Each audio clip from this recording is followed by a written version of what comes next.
to our next presenter. It's highly different, this next presentation. Because I'm presenting because everything you know is wrong. Richard. Good. When medical students start their course, the lecturer often begins by telling them, in 10 years' time, 50% of what they've learnt on the course will be wrong. I can do better. In 5 minutes' time, everything you have learnt in your life so far will be wrong. Let's start with the dawn of consciousness. We probably sat and watched the setting sun going down night after night and thought, you know, there must be thousands of those suns over the horizon. Until one bright spark said, no, wait a minute. Perhaps there's only one sun that's revolving around the Earth, which is at the centre of everything. Well, it must be, mustn't it? Because the Earth doesn't move. And when you look up at the sky, everything else is moving around us. And by the way, it was a myth that anyone ever thought that the Earth was flat. Nobody was that ignorant. And then along came Copernicus, and through careful observation, he discovered that actually no, the Earth was revolving around the Sun, which meant that a current theory had to be amended, which is how science is supposed to work. But in his day, there was one slight problem. The spreading of knowledge was very slow. This was largely due to the fact that most knowledge was contained in books and manuscripts, which were hand-copied from other manuscripts. So if there was an error in one of the original books, it merely got duplicated over time. And the invention of the printing press really speeded this up. For example, the iron content of spinach was misreported when the typesetters put the decimal point in the wrong place. By the time the error was discovered, the information had escaped into modern folklore. And history is a lot like spinach in that people have a false idea about it.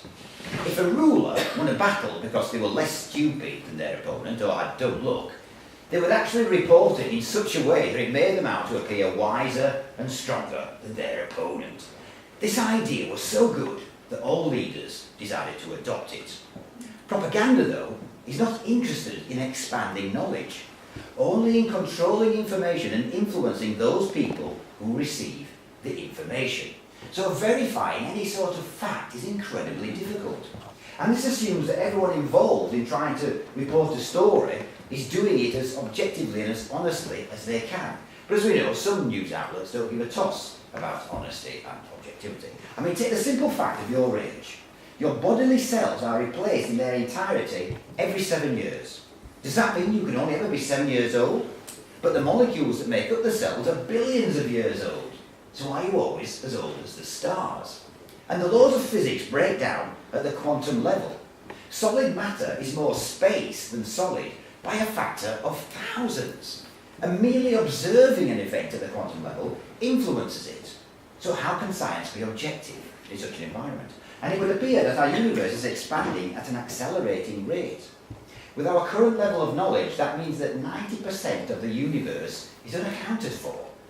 We call it dark matter, but we might as well call it no freaking idea.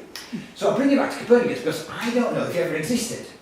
I'm told he did by newspapers and by books, but as we have seen, they can often be wrong. So what can we rely on? Well, surely we can rely on our senses, our sight. Look at the squares marked A and B. A is obviously darker than B. But our brains make stuff up. Our eyesight has a blind spot which we don't see because our brain fills in the missing information. In reality, squares A and B are exactly the same colour.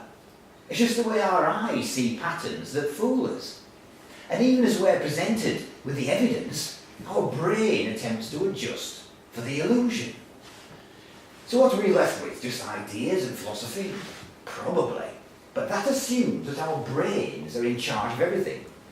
What if our bodies are in charge of our brains and merely uses the brain as a means of achieving the body's objective? I mean, ask any woman why she needs a pair of impractical shoes and her brain will come up with many reasons, some of which might even make sense. But in reality, it's her body which decides that she wants those shoes and merely tells her brain how to get them, which means we have no free will. Some of you will see this woman rotating in a clockwise direction, and others of you will see her rotating in an anti-clockwise one. Now, is that you deciding, or is it just the materialistic way your neurons are put together, producing a predetermined result? So we can see, the more we discover about the world, the more complex it becomes. And if we extrapolate from this position, we can see that eventually we will come to understand that we know absolutely nothing about the universe. Which paradoxically means that the more clever you are and the more enlightened you are, the more you realise how little you know. So I'll leave you with a quote from Gloria Steinem. The truth will set you free, but first, it will piss you off.